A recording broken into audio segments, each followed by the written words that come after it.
दोस्तों, आप सभी को मेरे यूट्यूब चैनल एजुकेशन अमरनाथ में स्वागत है। दोस्तों, आइए आज देखते हैं बिहार एसएससी जीके जीएस का प्रैक्टिस सेट नंबर 108। और दोस्तों, यदि आप चाहते हैं कि ऑनलाइन का भी प्रैक्टिस टेस्ट रिवीजन करें तो दोस्तों उसके लिए आपको इसी वीडियो के नीचे डिस्क्रिप्शन बॉक्स है। डिस्क्रिप्शन बॉक्स में मेरे वेबसाइट का लिंक है जिस पर कि मैं बिहार एसएससी जीके जीएस से संबंधित ऑनलाइन का प्रैक्टिस टेस्ट डेली लेकर आते हैं। और यहाँ पर आपको करंट अफेयर का भी ऑनलाइन का प्रैक्टिस टेस्ट रिवीजन करने को मिल जाएंगे। तो दोस्तों, आप इस वेबसाइट के ऊपर जीके जीएस और करंट अफेयर दोनों का ही ऑनलाइन टेस्ट रिवीजन कर सकते हैं। तो दोस्तों, अब आइए बिना देरी किए प्रश्न को स्टार्ट करते हैं। आज का पहला प्रश्न है, भगवान महावीर कितने वर्ष की उम्र में अपने घर को त्याग दिया और ज्ञान की तलाश में वे एक जंगल में रहने चले गए? तो दोस्तों देखिए, आपका सही आंसर है इनमें से 30 वर्ष, ऑप्शन नंबर सी। भगवान महावीर जो है उन्होंने 30 वर्ष के उम्र में अपने घर को त्याग दिया और ज्ञान की तलाश में वे जंगल चले गए थे। दोस्तों, आपका अगला प्रश्न है, तीसरी पंचवर्षीय योजना का उद्देश्य क्या था? तो दोस्तों देखिए, आपका सही आंसर है इनमें से आत्मनिर्भर, ऑप्शन नंबर डी। तीसरी पंचवर्षीय योजना का उद्देश्य था आत्मनिर्भर को प्राप्त करना। आपका अगला प्रश्न है, इसमें से गंगोत्री हिमनद किस राज्य में स्थित है? तो दोस्तों देखिए, आपका सही आंसर है इनमें से उत्तराखंड राज्य, ऑप्शन नंबर बी। गंगोत्री हिमनद जो है यह आपका उत्तराखंड राज्य में है। अगला प्रश्न है, मेगास्थनीज के अनुसार पाटलिपुत्र में कुल कितने द्वार थे? तो दोस्तों देखिए, आपका सही आंसर है इनमें से 64, ऑप्शन नंबर सी। मेगास्थनीज के अनुसार पाटलिपुत्र में 64 द्वार थे। आपका आंसर सही आंसर है। आपका अगला प्रश्न है, अवक्षेपण अभिक्रिया के बारे में निम्न में से कौन सा कथन सत्य है? तो दोस्तों देखिए, आपका अवक्षेपण अभिक्रिया के बारे में सत्य कथन है ऑप्शन नंबर डी का, एक अविलय लवण बनाता है। अवक्षेपण अभिक्रिया एक अविलय लवण बनाता है। ये अवक्षेपण अभिक्रिया के बारे में आपका सही कथन है। आपका अगला प्रश्न है,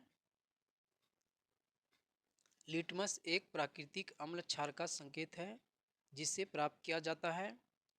तो दोस्तों देखिए, आपका सही आंसर इनमें से है लाइकन, ऑप्शन नंबर ए, जिन्हें लाइकन से प्राप्त किया जा सकता है। आपका अगला प्रश्न है, आयोडीन ठोस के ऊर्ध्वपातन पर बनने वाली वाष्प का रंग किस प्रकार की होती है? तो दोस्तों देखिए, आपका सही आंसर है इनमें से बैंगनी रंग, ऑप्शन नंबर सी। आयोडीन ठोस के ऊर्ध्वपातन पर बनने वाली वाष्प का रंग बैंगनी रंग का होता है। आपका अगला प्रश्न है, निम्नलिखित में से कौन भारत में कागजी नोट मुद्रा को जारी करते हैं? तो दोस्तों देखिए, इनमें से आपका कागजी नोट मुद्रा को जारी करते हैं रिजर्व बैंक, ऑप्शन नंबर ए। आपका अगला प्रश्न है, सुनामी का मुख्य कारण निम्नलिखित में से क्या है? तो दोस्तों देखिए, आपका सही आंसर है इनमें से ऑप्शन नंबर सी, समुद्री सतह पर भूकंप सुनामी का मुख्य कारण है। आपका अगला प्रश्न है, नबार्ड की स्थापना कब हुई थी? तो दोस्तों देखिए, आपका सही आंसर है इनमें से ऑप्शन नंबर ए, 1982 ईस्वी। नबार्ड की स्थापना हुआ था 1982 ईस्वी में। आपका अगला प्रश्न है, रासायनिक अभिक्रिया के दौरान निम्न में से परमाणु क्रमांक पर क्या प्रभाव पड़ता है? रासायनिक अभिक्रिया के दौरान परमाणु क्रमांक आपका समान रहता है।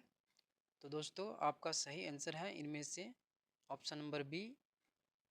आपका अगला प्रश्न है, निम्नलिखित में से वर्ष 2011 की जनगणना के अनुसार भारत का लिंगानुपात कितनी है?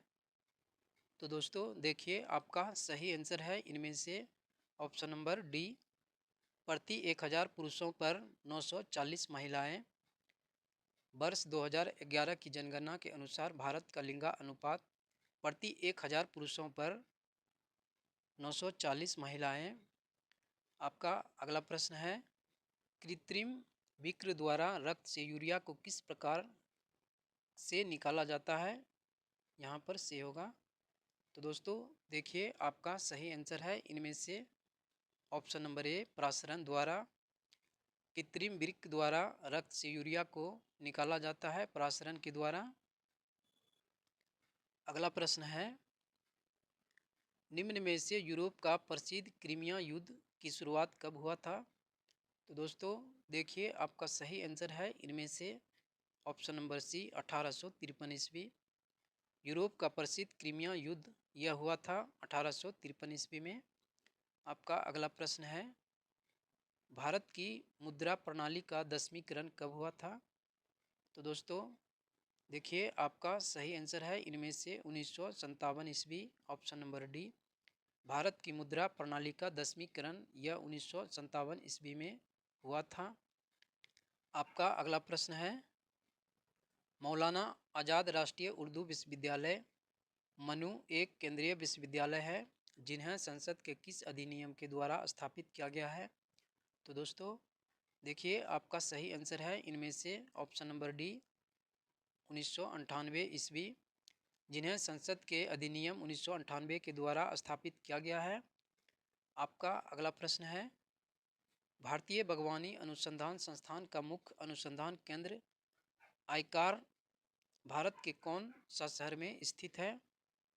तो दोस्तों देखिए, आपका सही आंसर है इनमें से बेंगलुरु, ऑप्शन नंबर सी। भारतीय बागवानी अनुसंधान संस्थान का मुख्य अनुसंधान केंद्र आईकर यह भारत के बेंगलुरु शहर में स्थित है। आपका अगला प्रश्न है, ए लाइफ इन थ्री कैंपस पुस्तक के लेखक निम्नलिखित में से कौन है? तो दोस्तों देखिए, आपका सही आंसर है इनमें से option number A, M J. Akbar, और option number B, K Natwar Singh. A life in three campus पुस्तक के लेखक इनमें से आपका एम.जे. अकबर और के नटवरसी ये दोनों हैं। तो दोस्तों आपका सही आंसर हो जाएगा ऑप्शन नंबर सी, ए और बी दोनों। आपका अगला प्रश्न है, बी साई प्रणीत जिन्होंने हाल ही में अपना सेवानिवृत्ति की घोषणा की, किस खेल से संबंधित है? तो दोस्तों देखिए, आपका सही आंसर है इनमें से option number C, badminton. B Sai Praneeth जिन्होंने हाल ही में अपनी सेवानिवृत्ति की घोषणा की, वह बैडमिंटन खेल से संबंधित खिलाड़ी थे। आपका अगला प्रश्न है, निम्न में से कौन सा अनुच्छेद अन्य बातों के साथ साथ राष्ट्रपति की योग्यता, कार्यों और उनके कार्यकाल, निर्वाचन, पुनः निर्वाचन की विधि और महाभियोग का वर्णन करते हैं? तो दोस्तों देखिए, आपका सही आंसर है इनमें से अनुच्छेद 52 से 62, ऑप्शन नंबर ए। वह अनुच्छेद आपका 52 से 62 है जिनमें कि अन्य बातों के साथ साथ राष्ट्रपति की योग्यता, कार्यों और उनके कार्यकाल, निर्वाचन, पुनर्निर्वाचन की विधि और महाभियोग का वर्णन करते हैं। अगला प्रश्न है, फरवरी 2024 में फिट इंडिया मूवमेंट के लिए ब्रांड एम्बेसडर किसे नियुक्त किया गया है? तो दोस्तों देखिए, आपका सही आंसर है इनमें से Narendra Kumar Yadav, option number D. फरवरी 2024 में फिट इंडिया मूवमेंट के लिए ब्रांड एम्बेसडर नियुक्त किया गया है नरेंद्र कुमार यादव को। राष्ट्रीय किसान दिवस प्रत्येक वर्ष किस तिथि को मनाया जाता है? तो दोस्तों देखिए, आपका सही आंसर है इनमें से ऑप्शन नंबर सी, 23 दिसंबर। राष्ट्रीय किसान दिवस प्रत्येक वर्ष 23 दिसंबर को मनाया जाता है। आपका अगला प्रश्न है, निम्नलिखित में से मनुष्य के द्वारा सर्वप्रथम किस धातु का उपयोग किया गया था? तो दोस्तों देखिए, आपका सही आंसर है इनमें से तामा धातु, ऑप्शन नंबर बी। मनुष्य के द्वारा सर्वप्रथम तामा धातु का प्रयोग किया गया था। आपका अगला प्रश्न है, निम्न में से किसको फ्रांसीसी साम्यवाद का जनक कहा जाता है? तो दोस्तों देखिए, आपका सही आंसर है इनमें से Saint Simon, option number A. Saint Simon को फ्रांसीसी साम्यवाद का जनक कहा जाता है। आपका अगला क्वेश्चन है, निम्नलिखित में से कौन सा देश ब्रिक्स समूह का सदस्य नहीं है। तो दोस्तों देखिए आपका इनमें से सही आंसर है Sri Lanka, option number C. BRIC समूह का सदस्य आपका श्रीलंका इनमें से नहीं है। आपका अगला प्रश्न है, किस राज्य में स्थित सुल्तानपुर राष्ट्रीय उद्यान अपने प्रवासी व स्थानीय पक्षियों के लिए जाना जाता है? तो दोस्तों देखिए आपका सही आंसर है इनमें से हरियाणा राज्य, ऑप्शन नंबर बी। तो दोस्तों सुल्तानपुर राष्ट्रीय उद्यान अपने प्रवासी व स्थानीय पक्षियों के लिए जो जाना जाता है यह आपका हरियाणा राज्य में है। आपका अगला प्रश्न है, निम्न में से भारतीय ज्ञानपीठ पुरस्कार से सम्मानित प्रथम व्यक्ति कौन है? तो दोस्तों देखिए आपका सही आंसर है इनमें से Shankar Kurup, option number B. Bharatiya Jnanpith पुरस्कार से सम्मानित प्रथम व्यक्ति हैं इनमें से शंकर क्रूप। आपका अगला क्वेश्चन है, सैन्य उपलब्धियों के कारण किस गुप्त शासकों को भारत का नेपोलियन कहा जाता है? तो दोस्तों देखिए आपका सही आंसर है इनमें से समुद्रगुप्त, ऑप्शन नंबर बी। सैन्य उपलब्धियों के कारण समुद्रगुप्त को भारत का नेपोलियन कहा जाता है। आपका अगला प्रश्न है, भारत में पहली पंचवर्षीय योजना ने 2.1% की लक्षित वृद्धि दर के मुकाबले कितने प्रतिशत की वृद्धि दर हासिल की थी? तो दोस्तों देखिए आपका सही आंसर है इनमें से 3.6%, ऑप्शन नंबर सी।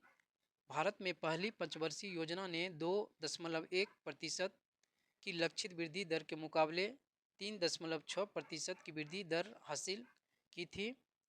आपका अगला प्रश्न है, निम्न में से भारतीय राष्ट्रीय कांग्रेस की स्थापना कब हुई थी?